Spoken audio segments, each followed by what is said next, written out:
Dit is de podcast van Omroep Friesland. Noordewien. My Willem de Vries. Kom binnen.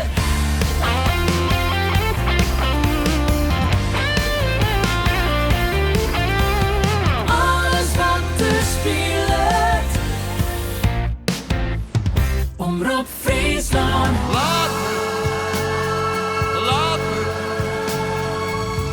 Laat me mijn eigen hand maar gaan. Laat me, ik heb het altijd zo gedaan.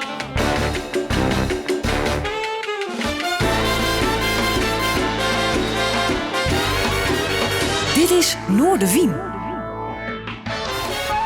Goeie, en welkom bij Noordewien. Jullie hebben mij een bijzondere gast om de tafel. Ze had nog net zo lang alleen haar nieuwste album presenteren. Een album met een verhaal dat mij wil duidelijk wijzen. Voor altijd. Het is de opvolger van een ooralbum dat hij ook wel zet in Noordewien. Super persoonlijk. Ze is al hier in de waanden met taal. Nederlandse taal. En dan heb ik het over spoken word ek. Maar misschien is het nog volle breder, want ze maakt het nou ook muziek. In ieder geval teksten op muziek. Maar het Jellema. What a story. Wat een album. En leuk dus de best welkom. Dank je. Hoe is het? Ja, wel oké. Druk, zoals ik je al voor de uitzending had gezegd.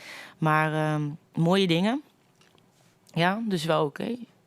Waar is het meest druk mij momenteel? Want hier is het door al je verschillende projecten momenteel. Mm-hmm.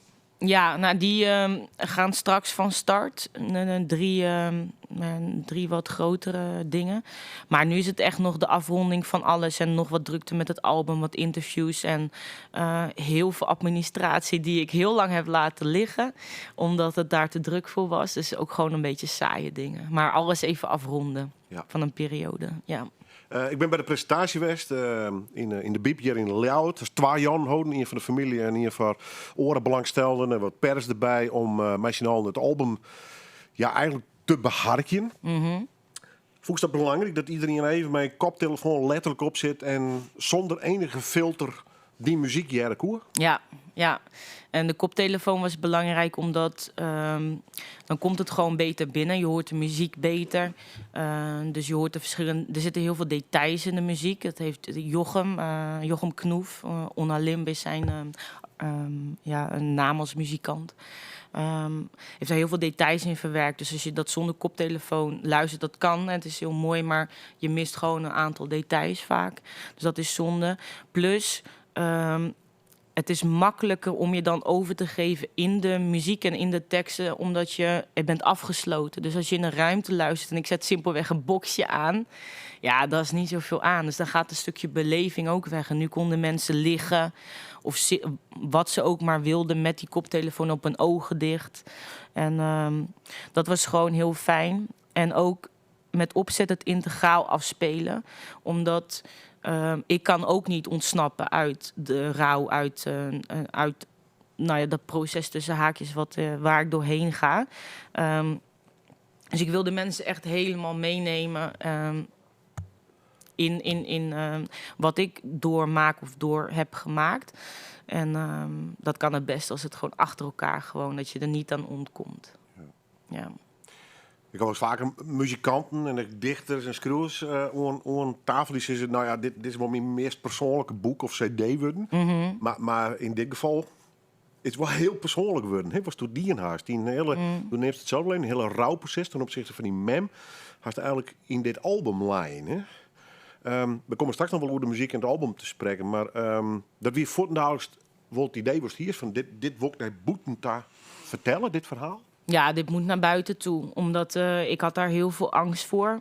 En daar spreek ik ook over in de teksten, dat ik echt een enorme blokkade voelde om te schrijven. Omdat er werd mij niet heel veel gevraagd of heel weinig van hey, hoe gaat het? Of eigenlijk voelde het alsof er niets was gebeurd. Dus dacht ik, maar als ik dan een heel album maak, dat is, er wordt nu al niet naar gevraagd. En dan kom ik met een heel album. Mag ik er wel over vertellen? Want blijkbaar is het zo'n taboe. Of weten mensen niet hoe ze ermee om moeten gaan. En dan kom ik met een heel album. Zo van hier, dit is wat ik te zeggen heb.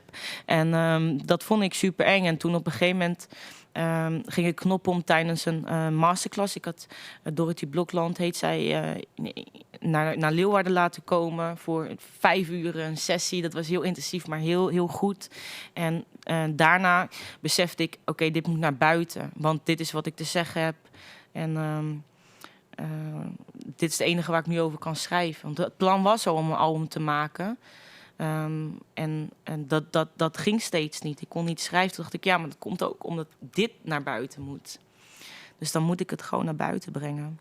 Ja. Ten opvolger van superpersoonlijk. Ja. In de hele manier van werken. Is het heel bot, oors, west? Dan was Dienas nog mij dit album voor altijd? Ja, dit was veel intensiever. Ja. Het heeft echt heel veel van me gevraagd. En het was veel moeilijker. Superpersoonlijk had ik ook al 2 teksten had ik al. En dus die waren al klaar en die dacht ik, oké, die wil ik ook op het album hebben. En de rest moest ik nog schrijven. Maar dat ging heel organisch, dat ging heel makkelijk. Zoals ik altijd gewend was om teksten te schrijven. En dat ging nu niet en dat kwam dus door die blokkade, omdat ik bang was om erover te schrijven. Dus ik kreeg steeds maar zinnetjes en ik zat de hele tijd vast. En ik dacht, ja, maar ik wil een album maken, maar dat lukt me niet. En waarom kan ik niet schrijven? En ja, als je er zo in zit, in jezelf gekeerd, dan heb je niet altijd het grotere plaatje door. En daar was dus iemand anders voor nodig om dat letterlijk te zeggen. Van hé, maar je hebt wel een keuze, ga je het doen of niet? En dus het was veel intensiever. Het was het schrijfproces was tegelijkertijd veel persoonlijker, maar ook niet. En dat was ook een worsteling, omdat de teksten zijn inderdaad persoonlijk, maar ik heb wel gekozen wat ik wil vertellen. Ik laat natuurlijk heel veel weg. En ik heb het zo opgeschreven dat het niet een dagboek is, maar dat het wel universeel gemaakt wordt. Dus het is niet 1 op 1... hier hebben jullie mijn ellende, zeg maar. En deal with it. Maar ik heb wel geprobeerd om vragen te stellen ook. En om het groter dan mijzelf te maken. En dat was best heel moeilijk. En ook de muziek uitkiezen. Dus er zat, soms zat ik echt te huilen. Ik denk, waar slaat dit op? Waarom ben ik dit aan het doen? Ik zou gewoon in mijn dagboek moeten schrijven dat ik mijn moeder heel erg mis. In plaats van ik als artiest dit verhaal... Waarom ben ik dit aan het doen? Dat was best wel een worsteling. Want ik snakte heel erg naar stilstand. En ik ging constant mee in die draaikolk van meer willen werken. En daarom zoek ik nu ook bewust meer stilstand op. Omdat ik eigenlijk nog moet beginnen met...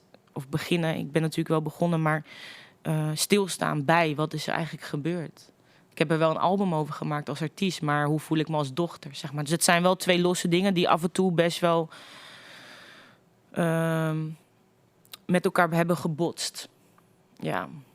Wie het wordt voortdurend dat er muziek bij houden wordt. Ik bedoel, spoken word, kist het KL letten? Ja. Kist het performen? Ja. Kist het, maar zelf zei kist het opschreeuwen. Ja. Maar deze vorm, dat we kijk eens met superpersoonlijk, is de keuze maken om spoken word op de muziek te zetten. Ja. Dat we voor het wel clear, duidelijk, zo woest het. Ja, ik wilde direct met muziek, omdat het kan inderdaad, natuurlijk kan het zonder muziek. Maar dan, ik vind zelf, voor mij persoonlijk, dat als je op een podium staat, dan zie je mij als artiest en dan zie je de performance erbij. En als je luistert alleen, dan kan het vrij kaal zijn, want je ziet niemand. En de muziek zorgt er wel voor dat er een diepere laag in zit. En ik wist dat Jochem dat zou kunnen. En dat het dus dat hij ervoor zou zorgen dat de tekst nog meer tot leven kwam. Dus wat ik eigenlijk doe op het podium met mijn performance, dat zie je niet als je luistert. Dus wilde ik er muziek bij om dezelfde ervaring, maar dan op net andere manier, omdat er muziek bij zit, toch te zorgen dat die ervaring er ook kwam met het luisteren. Zodat het gewoon de teksten het beste uitkomen. Ja, en het is ook niet alleen... Superpersoonlijk was vooral spoken word. En ik kan dit eigenlijk geen labeltje meer geven. En dat vind ik ook wel tof.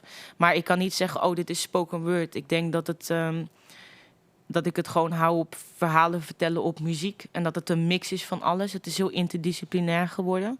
En dat vind ik ook wel leuk. Dus het is echt ook wel anders dan het vorige album. De jongs zelfs. Ik zing zelf. Op een Ja. Heb ik heel veel zanglessen voor gehad. Waar ik niet altijd zin in had. Nee. Nee. Maar ik ben wel blij dat ik dat heb gedaan. Ja, nou, Het kwam uit de lucht vallen, denk maar ik. ik zie die platenlustering met de rest erbij. En hier is, hey, wat gebeurt hier? Dus het hier een enorm verrassingseffect. Ja, leuk. En want de rest, ik ben het mij niet eens. Het ontstijgt een beetje het spoken word idee. Maar het is nog steeds wel het gesproken woord, poëzie. Ja, zeker. Ja. In dit geval wel heel verhalend. Het is eigenlijk een soort gesprek. Met diezelf en ik met die member ook eerst. Soms, ja, inderdaad. Het is denk ik gewoon een hele mix van proza. Soms is er wat spoken word. Het hangt niemands lang hangt heel erg tegen rap aan. Het is geen rap, maar het hangt er tegenaan. Dus het is echt een mengelmoes geworden. En dat vind ik wel leuk. Dat ik kan zeggen, nou, ik weet eigenlijk niet hoe je het moet noemen, maar dat maakt ook niet uit. Nee. Maar het zijn natuurlijk wel misschien iets west hoe dit stuit als creatief persoon, denk ik. Wat zei je? Nou, probeer eens wat uit de hokjes te komen. Oh ja. Ja, nou, het was niet proberen. Het ging gewoon op deze manier. Maar het was wel leuk dat ik gaandeweg merkte... dit wordt wel heel anders. En ik wil er zang in, maar hoe ga ik dat dan doen? Het was wel een interessant creatief proces. Want dat zang erin verwerken was best wel... Dat ben ik niet gewend om dat te implementeren in de teksten. Dus dat was ook wel even zoeken. Maar ook interessant. En ook interessante vorm om verder naar te kijken. Van dat gesproken woord afwisselen met zang. Dat is best wel leuk. Ja. Dus het was creatief gezien heel erg uitdagend. Soms vond ik het echt vrees. Ik vond het dus soms echt vreselijk om hiermee aan de slag te gaan. Qua emotie, maar ook qua intensiviteit van wat er allemaal moest gebeuren. Het was super persoonlijk, was veel meer recht toe recht aan opname, vaak in één take. En ik was nu ook perfectionistischer. Okay? Dus dit woordje klinkt niet helemaal goed, dan ga ik het opnieuw doen. Dus ik was... het heeft een heel ander proces gehad. Ja. Het was wel even een klusje. Het was wel even een klusje. Met enig gevoel voor understatement. Nou, volstrekt logisch dat we bij Johnny Cash uitkomen, denk ik. Dat weet ik niet, maar ik ben er wel blij mee. Want we hiepen hem bij Ramses Shaffi. Ja. Laat me in het Frans vivre. Een soort lijflied of zo, van laat me maar, ik geef mijn eigen gang. Ja. Deze... Een vriend van mij hoorde deze ooit. Ik denk dat we, ik weet niet hoe oud we waren, 16 of zo. Het is gek misschien dat we hem pas laat hadden ontdekt. Maar hij zei gelijk, hey, dit is een nummer voor jou. En toen luisterde ik dat en toen was het gelijk, ja, laat me maar gewoon mijn ding doen. En een beetje rondzwerven en mooie dingen doen. Ja, nou, dat doen mensen ook wel nu. En dan kun je dus ook altijd nog wat Johnny Cash opzetten. Heerlijk. Altijd goed. Bij Johnny Cash meest altijd bij komen bij mij. Ja. Absolutely. Maar toch de vraag even. You Are My Sunshine, geef het draaien. Ja. Waarom dit nummer? Deze zong ik altijd thuis voor mijn heel vals. Want toen had ik nog geen zangles gehad. Dus dat ik me opzet vals te waan, hè? Om eens te narrien natuurlijk. Deze zong ik altijd vooral voor mijn moeder. En dan ging ze ook wel meezingen. En dat was, ik heb daar ook nog echt wel een opname van. Dat was zo heel mooi. En toen was het heel vals, dus toen was het ook nog een beetje grappig natuurlijk. Maar het is een nummer met mooie herinneringen. Ik vind het liedje gewoon mooi. Ja, gewoon een mooi lied. Ja. The other night, dear, as I lay sleeping, I dreamed I held you in my arms. When I awoke, dear, I was mistaken. So I bowed my head and I cried. You are my sunshine, my only sunshine. You make me happy. Ja, Johnny Cash, You Are My Sunshine. Geweldig, van American Recordings. Produceerde door Rick Rubin, echt piekenvel. En Johnny Cash hier hem voor de zafvalste keer zelf weer uitvoeren. Toen kwam dit. op de vrood, om het zo maar zo te drukken. Dat wie echt piekenvel. Prachtig om te hebben. En ontzettend leuk dat mijn gast van Joert, maar het Jellema, hier mee omkwam. Want ja, we kennen haar natuurlijk als... ik gooi die toch maar even in het hokje van de spoken word artiesten. Maar we beginnen kijk wel even constateren dat het intussen wel wat breder best in dat opzicht. Maar voor de jonge generatie en Johnny Cash dus thuis lekker vals brullen, begreep ik. Ja, brullen gewoon. Ja, alle liedjes hoor. Ik bedoel, er zijn zoveel mooie. En ook Ghost Riders in the Sky, maar ook When the Man Comes Around, weet je wel, al die, nou ja, gewoon fantastisch. Ja. Ik had ook altijd shirtjes met hem, met Johnny Cash erop toen ik nog meer. En een bandana om mijn hoofd en zo. Ja, nee, heerlijke muziek. Want wie hebben er maar Ramses Shaffi, nou Johnny Cash. Zei dat ook iets hoe die smaak? Was het hartstikke qua muziek of net? Nou, het is vrij breed wel, denk ik. Ik ben alleen niet zo van de zoete popliedjes en zo. Je moet mij niet met Jason Mraz aankomen zetten. Daar hou ik niet zo van. Maar Het moet kloten hebben, om het zo maar eens uit te drukken? Ja, het mag ook wel heel gevoelig zijn. Net als You're My Sunshine hier. Maar het is wel rauw, daar hou ik wel van. Maar het is wel heel breed, dus van country tot rap. Er zat straks ook een rapper die nogal langskomt op het lijstje. Dus het is heel erg breed. Ik hou ook heel erg van rock, van Queen bijvoorbeeld. En Nirvana vind ik tof. Ja, ik weet niet hoeveel. Ik vind dat gewoon. Het is niet standaard top 40 of zo. Maar daar heb ik wel als kind heel veel op gedanst hoor. Maar ja. Wat wie de soundtrack van in jeugd? Ga je wat draaien ze een prot dus? Is die de radio hoor? De radio stond heel veel aan. Ja, en ik denk dat het ook wel meespeelt dat ik 2 oudere zussen en een oudere broer heb. Dat ik toch wat andere, dat ik de MTV zeg maar dan. Toen vond ik als kind vond ik Westlife heel leuk. En er was een Uptown Girl, dat was zo'n cover toch van Billy Joel. Ja, van Billy Joel. Ja, maar dan riep mijn zus me dat die op MTV aanstond en dan ging ik dan meedansen. En dan ging ik naar de kamer toe. Dus ik heb toch wel wat voorheen andere muziek leren kennen. Dus mijn vader ook, die dan Muse vond die fantastisch, Pink Floyd, Queen. En dus daar heb ik wel wat vandaan gehaald qua inspiratie. Ja. Ben ik nieuwsgierig bij je. Wij kwamen ongeveer de omslag van luisteraar, hè, passief. Mm-hmm. Du bent van de internetgeneratie, dus 16 YouTube-dingetjes gewoon gaan op met dan misschien is die de radio aan. Mm. De omslag, nee, ik wil er wat mee doen. Textueel of muzikaal. Wanneer kreeg je de neiging om zelf wat te maken en te creëren? Je bedoelt met het album? Nou, misschien de eerste schreden op het muzikale of spoken word vlak. Wat wie er eerst, de taal of de muziek? De taal. Ja, dat was al vanaf kinds af aan. Ik las laatst, was ik bij het ouderlijk huis, bij mijn vader was ik. En toen zag ik rapporten van de kleuterklas, of het was groep 3, maar max groep 3. Het stond er volgens mij niet meer op. Wel een jaartal nog.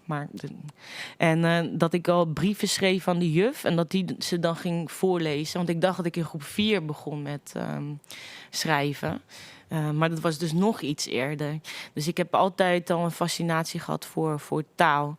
En eigenlijk dat alleen maar willen doen. Lezen en schrijven. Dus dat was er sowieso eerst. Maar muziek heb ik ook altijd fantastisch gevonden. Even door het schreeuwen. Wint voor gedichtjes, wint verhaaltjes? Beide. Ja, ik schreef... ik denk eerst verhaaltjes. Dat ik op een schip ging en dan wegging. En dan naar een ander, waar niemand dan ons kon vinden. Het avontuur. Ja, het avontuur tegemoet. Maar ook omdat ik gewoon... School vond ik niks aan, dus ik wilde gewoon weg. Dat schreef ik dan in groep 4. Is het een dromer? Is het een boete te loeren? Ja, enorm. Ja, daar heb ik heel veel op mijn kop voor gehad. Ja, terwijl ik kon ik niet zoveel aan doen. En ik voelde niemand mee lastig, maar goed. Ja, enorm. Ik wil zo'n foto dat ik volgens mij in de kleuterklas, dan zit ik helemaal zo. Ja, dat zien de mensen thuis die met mijn hoofd op mijn hand leunend en er ergens naartoe staren. Ja, enorm. Ja. En wat voor boeken lezen ze toe eigenlijk? Oh, mijn favoriet was Alleen op de Wereld. Remy, ja, van Hector Marleau.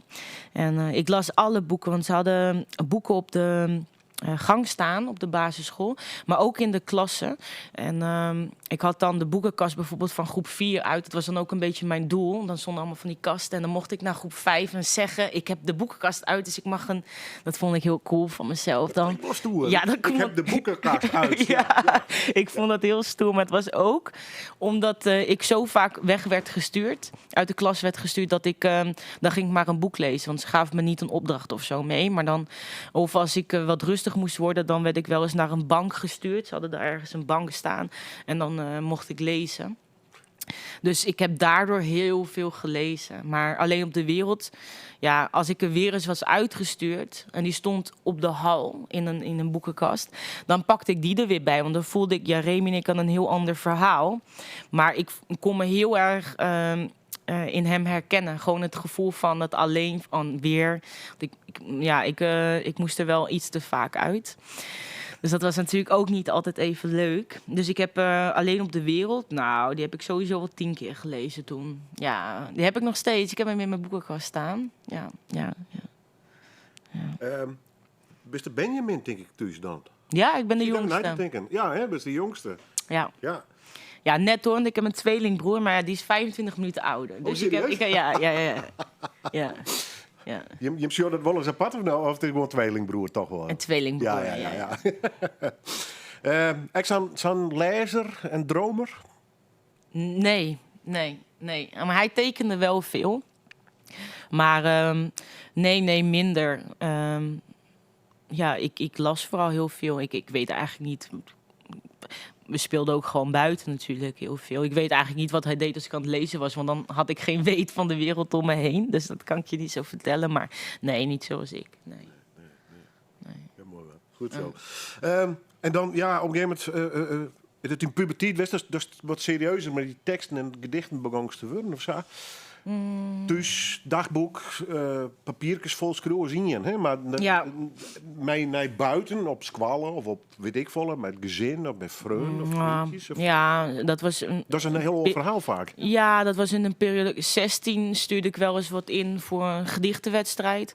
Maar vanaf 18 ben ik echt begonnen met mezelf te ontwikkelen en kwam mijn eerste dichtbundel. Die heb ik een eigen beheer uit, of niet een eigen, ja, via zo'n printing on demand uitgever. Dus ik noem dat gewoon eigen beheer. Die regelde dat wel, maar dat heb ik toen op mijn 18e gedaan en toen heb ik heel veel opgetreden en ik heb alles aangepakt wat ik kon doen en een paar jaar lang alles gedaan en toen ging het gewoon een beetje lopen. En van 10 tot 18 had ik een heel ander leven.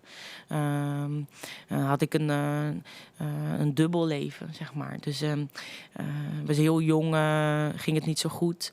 Dus toen had ik hele andere dingen aan mijn hoofd dan met schrijven bezig zijn. Soms denk ik wel eens, wat had ik gestaan als ik toen bezig was. Maar ja, het heeft me ook heel veel gebracht qua inspiratie. Dus vanaf mijn 18e, toen ik mezelf weer een beetje bij elkaar had geraapt, toen ben ik heel hard gaan werken. En dat betaalt zich eigenlijk nu 10 jaar later. Het heeft natuurlijk wel stappen gehad, maar nu komt alles in één keer samen of zo. En dan denk ik, oh, dit heb ik 10 jaar heel hard voor gewerkt. En nu is het een soort van oosten of zo. En natuurlijk blijf je ontwikkelen, maar je ziet echt wel, oh, je hebt een hele weg afgelegd. Heel veel gedaan, heel hard gewerkt. En dat komt nu allemaal een beetje samen. Ja. Ongelooflijk. Je bent hartstikke jong nog. Ja. Best wel fases in je leven. Gewoon. Dit is behoorlijk heftig. Ja, heel heftig. Ja, soms vergeet ik dat wel eens hoor. Ja. Omdat het nu zo eigenlijk wel goed gaat. Maar op zich is dat wel goed om af en toe bij stil te staan. Want ja, het is niet een gewone jeugd of zo geweest. Verder van standaard in dat opzicht. Ja. Ja. Ja. Er was het wraksel met verslaving. Mhm. Er is natuurlijk wraksel met de deur van die mem. Dat is een periode geweest natuurlijk. Ja. En daartussen toch proberen ze te ontworstelen in die eigen droomwereld, om het zo maar zo te drukken, om er wat van te meiden. Ja, dat is best wel een strijd geweest. En Dat het is is wel een een behoorlijke botsing, ja. Ja, het is zo'n strijd. Als ik als je van 18 en je hebt met zo'n jeugd meegemaakt en je wil je daarom ontworstelen, dat gaat ook niet zomaar in 1 keer. Dat kost ook heel veel tijd en dat is best lastig als je zo jong bent. Om, Het hele soort patroon maar stappen. Hè? heel veel, ja, en dat kost gewoon jaren. En daar moet ik nog steeds wel eens scherp op zijn. Dat ik denk, dit is goed wat ik aan het doen ben. Of moet ik een beetje beter op mezelf gaan letten. Dus dat is altijd wel een ding waar ik in de gaten zou moeten houden. Maar ja, dat gaat heel goed. Maar als je dan ontworstelt, dat is ook het wrangen. En als het dan zo goed gaat en mijn moeder valt weg, eigenlijk net voordat je kan zeggen, nu is het echt goed gekomen. Dat maakt het nog wranger. Als je samen zo'n weg hebt afgelegd. En ze was heel trots hoor. Kijk, ik heb heel veel bereikt ook toen ze er nog was. Enorm. Maar nu lijkt alles samen te vallen. En dat maakt het nog wat wranger. Je kan het niet meer laten zien. Zo van, het is nu echt. Je kan nu echt gerust zijn. Dus ik heb best wel wat worstelingen. Ja, dat klopt. Ja. Nou ja, en des te knapper vind ik, dat vanuit die worsteling, er komt blijkbaar uit een hele zware periode bij, zelf het initiatief neemt om het dichtbundel te publiceren. Op die van 18? Ja. Ja, ik denk, ik moet letterlijk, het is heel cliché, maar iets om me van de straat te houden. Dus ik heb me daar vol op gestort, op het schrijven. Ik denk ook, ik heb een talent. En als ik nu weer terug ga naar dat leven, dan doe ik daar niks mee. Dan komt er niks van. En dan heb ik niet een toekomst. En dit was een soort kans om me daaraan te ontworstelen. Dus daar heb ik me gewoon vol opgestort. Bijna obsessief. Ja, maar het klinkt nou logisch, maar op dat moment mag het ergens nog uitkomen. Dat vind ik Ja, dat is waar. Ja, ik heb dat wel beide gedaan. Maar het heeft me wel geholpen om eruit te komen. Omdat ik ook gewoon woorden kon geven aan wat er was gebeurd. En omdat ik dus een perspectief had. En dat was heel mooi. Dus er was een soort van, ik kan ergens naartoe werken. Dus dat was wel heel belangrijk. Voor mij. We gaan muziek draaien van die nieuwe album. Mm-hmm. Jij blijft van het album Voor Altijd. Mag ik gewoon draaien of mag kun je hier nog wat bij uitlezen? Ja, het is gewoon heel veel liefde. En dus dat mijn moeder er niet meer is, maar dat ik heel veel van haar heb qua karakter. En dat de herinneringen er altijd zijn. Dus dat het heel verdrietig is, maar dat het ook rauw heel liefdevol kan zijn. Ja. Je niemand een stomp willen verkopen. En jou dan horen zeggen, ja, dat snap ik wel. Of, had ik ook gedaan. We trokken altijd allebei dezelfde mensen het liefst over de toonbank. Wars van autoriteit, wars van hiërarchie, wars van neerbuigende toontjes en koppen, wars van ik ben beter dan jij. Mijn middelvinger namens ons beiden, mama, naar al die moemakers die op hun troontjes zitten. Jij blijft van Marit Jellema en haar nieuwste album Voor Altijd. Een album dat eigenlijk een gesprek is met haarzelf, met haar mem, misschien wel met de vrouw, over het rouwproces. Mem is verstoren aan de vreselijke ziekte, kanker, helaas. En die verhaal is toch een beetje dat haast dus blijkbaar heel lang van die uitscoot. En dit weer de grote confrontatie. Is dat het verhaal van dit album? Dus even tegen de spreekwoordelijke muur oprennen woers dus blijkbaar. Ja, zeker als mens, maar ook zeker als artiest. Als mens loop ik er nog steeds wel tegenaan. Ik denk, ik moet echt stilstand hebben en ik moet er meer over praten. Dit heb ik wel echt als artiest gedaan. Maar natuurlijk zitten de persoonlijke daar kom je niet aan met dit album. Maar als artiest was het ook heel lastig. Je denkt, ik ben gewend om kwetsbaar me op te stellen en persoonlijk werk te maken. Maar zitten mensen wel op een heel album hiervan te wachten? Dan denk ik, maar daar moet ik helemaal niet mee bezig zijn. Want dit wil ik maken. Dit is jouw verhaal. Ja, hier moet ik niet mee bezig zijn met wat de luisteraar wil. Maar wat wil ik als kunstenaar maken? Nou, het kon niks anders dan dit maken. En als mens... Ja, het was best wel een worsteling. Als je dit oefent bijvoorbeeld. Voor de opnames heb ik ook heel veel sessies gehad met hoe gebruik ik mijn stem. En dan denk ik, ik moest dit nu... Dan ben je aan het oefenen, maar dat is heel banaal eigenlijk. Hè? En dan, zeg het op deze manier. Of zeg dit zoals die tegen je moeder zou zeggen. Dan wil ik bijna schreeuwen, rot op. Weet je wel, dat wil ik helemaal niet. ga weg, weet je wel, zo'n muur optrekken. Het is natuurlijk heel dubbel. Je bent toen hier met de kale technische kant van de zaak bezig. Ja, het voelde heel kil soms af en toe. Articuleren, klemtoon. Ja, et cetera. enorm. En Ja. een kurk in je mond. En het was dus heel erg gericht op, oké, hoe maak je dit zo goed? En dat was ook belangrijk, want als je dat goed doet, dan komt het verhaal gewoon beter tot zijn recht. Alleen het was persoonlijk wel eens een worsteling. Ik denk, oké, ik ga nu weer naar zo'n sessie over mijn stemgebruik. Maar eigenlijk wil ik gewoon door een fotoboek bladeren als persoon. Dus het botste heel erg met mij als mens. Maar het heeft ook wat aangeraakt. Want ik zit heel erg vast in mijn rouw. Nog steeds. En het heeft wel aangeraakt dat ik in ieder geval ermee bezig ben geweest. En wel op een heel andere manier dan je als mens zou doen. Want ik scheid dat wel van elkaar. Dus als artiest en als mens, het heeft wel een overlap. Maar ik heb natuurlijk een heel ander gesprek met mijn familie dan ik op dit album vertel. Dan ben je toch bezig met de kunst zelf. Dus die worsteling was er zeker weten. Maar of het goed is geweest dat ik dit heb gedaan, ik denk het wel. Maar het is ook goed voor mij dat het de wereld in is en ik nu tijd voor mij kan gaan maken, zeg maar. Dat is ook belangrijk. Ja. Want dat is natuurlijk, tussen haast is een beetje het risico, maar dat je het als artiest naar boeten brengt, dat het nou een boek is of een cd, maar in dit geval van een cd, kiezen qua vorm.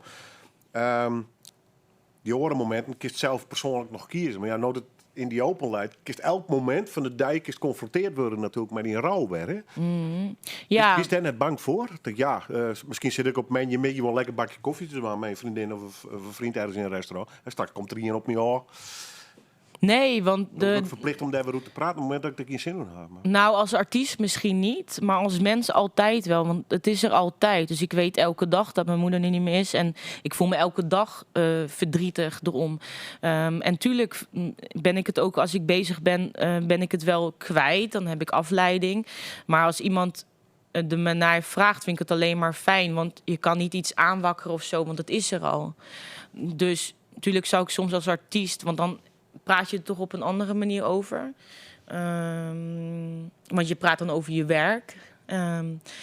Maar ik zou het fijn vinden als mensen erover beginnen. Want niemand wakkert iets aan, want het is er gewoon al.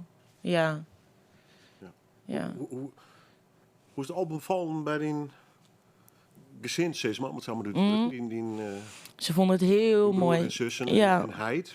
Bijzonder. Ze vonden het heel mooi. Maar ook, ik heb ze het wel van tevoren laten luisteren. Want ze zijn naar de albumpresentatie gekomen. En ik zei, misschien is het toch goed. Dat kwam eigenlijk van iemand anders. En van mijn vrouw, Sanne mij af. Die zeiden van, is het niet handig dat zij dit even van tevoren luisteren? dacht ik, oh ja, dat is op zich wel een goed idee. Toch heel confronterend. Hè? Het is super confronterend en er was niet alleen maar familie aanwezig die maandag. En wel allemaal gewoon mensen bij wie dat gewoon kon. De emoties en zo er laten zijn.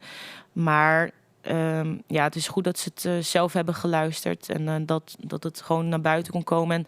En voor iedereen is het anders om naar te luisteren. De een vindt het moeilijk om te horen hoeveel pijn ik heb en hoe erg ik worstel. En raakt het minder hun eigen verdriet. En voor anderen in mijn gezin is het toch ook weer confronterend. Maar iedereen vindt het heel mooi. Wat ik zei, iedereen weet het elke dag. Iedereen is er elke dag mee bezig. Dus dan is het gewoon heel fijn om iets te hebben om naar te luisteren. Het is toch wel een monument dat ik heb gebouwd. Dus het is vooral... En ze vinden het heel bijzonder. Ja, en zij short als een heer beton. Jawel, ja. Dat is die rouw, hè? Ja, het is zeker, het is mijn rouw, maar ze herkennen er wel heel veel in. Dus voor sommigen is het, niet iedereen is 1 op 1 hetzelfde. En zo is niet iedereen's rouwproces hetzelfde. En mijn rouwproces is anders, omdat ik heb een beetje de hekel aan het woord proces, omdat het dan voelt alsof je iets afrondt en zo. En ik denk niet dat dat gebeurt. Dat er gewoon wel een laagje omheen komt, maar dat het niet, nou zijn we klaar afgevinkt, weet je wel. Maar kijk, ik heb alleen maar gewerkt nadat mijn moeder er niet meer was. En ik heb dus heel weinig stilstand gehad. En anderen binnen het gezin hebben heel bewust die stilstand opgezocht. Dus die zitten wel op een andere manier nu in hun verdriet dan ik. Het voelt voor mij alsof alle sluizen nog open kunnen gaan. Dus dan luister je ook weer op een andere manier naar. Dus het is niet 1 op 1 hetzelfde, maar iedereen vindt het wel heel bijzonder en zijn trots. Dus dat is zo fijn. Het is natuurlijk wel spannend, want het gaat niet alleen meer over mij. Hè. Ja. Ben je met horenprojecten bezig? Kist het wat skieren? Van dit album? Nou ja, ben je natuurlijk met het album bezig. En dat is correct uit. Het is hartstikke vers. Ja. Maar ik neem aan dat die horenprojecten misschien wel ergens totaal oorzoek in. Ja, dat klopt. Is dat wel lekker, juist? Nou, één project is dat ik een voorstelling ga maken van dit album. Ja, en Dat is dan in het verlengde, zeg maar. ja, in het verlengde van. En zeer waarschijnlijk ook met muziek erbij. Dus dat Jochem live gaat spelen. Maar echt wel kijken hoe kan ik dit tot een mooie vorm, in een mooie vorm gieten. En dat gaat op Oerol 4 voorstellingen. Daar beginnen we. Of begin ik, of waarschijnlijk ik en Jochem. Waarschijnlijk 16 en 17 juni zijn die voorstellingen. Dus dan ben ik wel in een verlengde van het album bezig, maar wel op een andere manier. En dat is artistiek gezien ook heel interessant. Hoe ga je hier een voorstelling van maken? Ga je alles doen? Of ga je misschien een paar wel de koptelefoon op en een paar ga je misschien op een heel monoloogachtige manier brengen? Dus Spannend. ja, dus dat is wel heel leuk. Ja. Ja. Queen, Ja. Love of My Life. Ja, mooi. Maar we nog een uitlisje bij het waan? Nee, het is gewoon prachtig. You've taken my love, and now desert me. Love of my life, can't you see? Bring it back, bring it back. Don't take it away from me, because you don't know what it means to me. Ja, prachtig. Love of My Life, Queen. Summer of dit dreist ze nou en anders? Ja, ik vind dat gewoon een prachtig nummer. Ik kan daar soms wel eens van huilen. Gewoon als je echt dat verhaal in denkt en gewoon er helemaal in mee gaat. Ja, het is gewoon prachtig gezongen ook. Een mooie tekst. Ja. Even een listje. Explore Noord, de buren, Brussel, Spoken FM, gemeente Leeuwarden, Huismeester, Stichting Cultuurkwartier, ROC Viceport, AVOEK, Poëziepaleis, Westerkerk, et cetera, et cetera, et cetera. En zo kan ik wel even door. Je hebt mijn lijstje van opdrachten. Nou ja, waarom ik het even neem is wat hast u al een hele hoop dingen. Ja. En er zitten ontzettend leuke projecten bij, leuke clubs, hè. Dichter bij Leeuwarden bijvoorbeeld, ik neem maar wat. Jeetje, Tinkswolle Safon. Is het, Nee. Het komt heel oud in zoor, van het in zijn oren. Ja, ik zou er wat vaker bij stil moeten staan. Niks moet, maar ik vraag me even, hoe zelf naar zo'n listje van jeetje, wat heb ik al die dingen? Nee, dat zou ik af en toe wat meer moeten doen. Het wordt me wel eens gezegd van, hé, maar zie je wel eens wat je allemaal hebt bereikt en gedaan en wat voor mooie dingen je doet. En dan zeg ik altijd, Loontrooi intussen, hè? Ja, dat is op tournee. Nee, ja. Eindhoven, Heerlen, neem het maar op. Ja. Wauw. Ja, zelfs naar Limburg toe. Ja, tof. Knipt hij zelf wel eens in de arm? Zo van, dit had ik toch maar weer mooi voor elkaar gekregen. Ja, soms denk ik wel eens, dat is wel echt heel tof. Ja, en soms heb ik ook wel, laatst is het ineens heel veel en dan krijg je weer een mail en dan scroll ik er snel doorheen en denk ik, oké, dit wordt letterlijk te veel, zo mooi is het allemaal. Waar is nou de meeste lol in? Optreden of thuis teksten ontwikkel je? Ja, dat is een goede vraag, want ik vind optreden heel leuk, echt heel leuk, maar ik ben ook altijd heel zenuwachtig. Dus het vraagt ook... Als ik op het podium sta niet, dan is het helemaal weg. Maar ik sta echt de kokhals in de coulissen. Gewoon echt zo misselijk van de spanning. En dan iedereen, dan gaat het wel. Ik zeg, dit is gewoon normaal. Het komt wel goed. Bang dat ik mijn tekst vergeet. Ik moet heel vaak heel veel tekst onthouden. En dat is toch heel anders dan liedjes. Die onthoud ik veel makkelijker. Dit is vaak best wel lastig te onthouden. Dus... maar thuis schrijven, echt, dat mis ik soms wel eens. Dat ik te weinig ruimte heb, toch nog door heel veel dingen te doen. En wat ik dus aankomende tijd meer wil oppakken, echt het creëren. Thuis, dat niemand me belt, dat ik gewoon helemaal een leeg blanco vel heb. Dat vind ik wel het allermooist. Ja, maar het verlengde is natuurlijk wel het naar buiten brengen. Ja. Daar is wel happy van dus. Ja, zeker, ja. Ja. Dat is in de toekomst voorlopig taal en ermee boatje. Ik zou niet weten wat En ik dan anders moet poëzie doen. of Ja. spoken word of welk hokje werk betekent, dat maakt het net zo vol uit. Nee, taal sowieso. En ik wil heel graag een boek gaan schrijven. Maar dan moet ik heel veel tijd. Dat kost heel veel tijd. Ja, want ik lees een oord interview bij Duit. Toen is het nog een Ja. romanscrew, hè? Maar- Ja, nee, ik heb het zeker ook afgemaakt. Alleen op een gegeven moment ben je er zo lang. Dat is wel vaak een proces van jaren. En die heb ik toen, omdat op een gegeven moment zie je het zelf niet meer. Dus je ziet zelf niet meer waar je kunt verbeteren. Dus toen heb ik gekozen voor om bijvoorbeeld voor de spoken word te gaan. Dat heb ik ook 2-3 jaar gedaan. Dat heeft zich heel goed uitbetaald in die zin. En nu ben ik toch wel heel erg aan toe om op een andere manier weer van me te laten horen. Alleen daar heb je wel wat ruimte voor nodig. Dus daar wil ik even komende periode naar gaan kijken. Oké, hoe wil ik dit... Maar dat lijkt eigenlijk al een boek dus. Maar ik ga wel helemaal opnieuw beginnen, hoor. Die ligt ergens op de planken, maar ik denk dat ik iets anders ga maken eerst. Ja, er ligt zeker een boek, ja. Maar ik wil dus helemaal opnieuw beginnen. En boekschrijven is iets heel magisch. Dat is echt een marathon. Rennen en nog een keer en nog een keer. Nou ja, en een heel grote rust creëren. Dat de telefoon net get, zeker. afleidingen. Ja, dat is heel belangrijk. Ja, maar dat vind ik, daar verlang ik heel erg naar. Gewoon lekker schrijven. Iets nieuws maken. Iets groots. Het is heel enorm. Ja. Even, die album is uit. Titel Voor Altijd. Is het wat oplucht dat het clear is? Nou? Zo, ja. Zo van, Ja.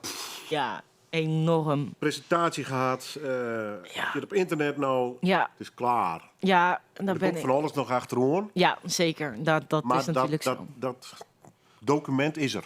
Ja, daar ben ik heel erg opgelucht me over. voorstellen. Ja, Ja. dat is achter de rug. En ja, dat is... tuurlijk is het proces, daar had ik voor een volgende keer toch meer bij stil moeten...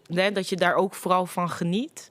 En nu was het gewoon heel veel een combinatie van natuurlijk van een persoonlijk iets dat wat lastiger maakte. Maar het was gewoon enorm.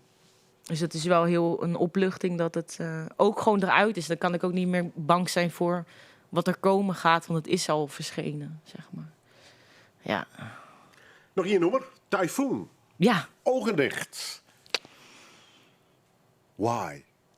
Ja, dat is een supergoed nummer. Ja, hij gaat in dit nummer van... Hij doet zoveel diverse dingen in dit nummer met zijn stem, met stemgebruik, versnelling, vertraging. Het is heel knap wat hij in 1 nummer heeft gedaan. Textueel gezien is hij fantastisch, maar wat hij met zijn stem kan... En het bereik dat hij heeft, maar ook de diversiteit. Hij heeft een heel breed kleurenpalet, laten we het daarop houden. En dat komt heel goed uit in dit nummer. Ja. Dank u wel. Graag gedaan. Gesloten prullenbak, lippen op elkaar die de woorden binnenhouden. Zo van zeg het maar. Je voelt je hier niet veilig hè. Bom op mijn tong, ik vertik het om te zwijgen. Met een positieve pijs, maar dat optimisme lijkt zo langzaam aan op masochisme. Walvis in de vissen kom. Altijd als het misgaat is het om iets stoms. Altijd als ik...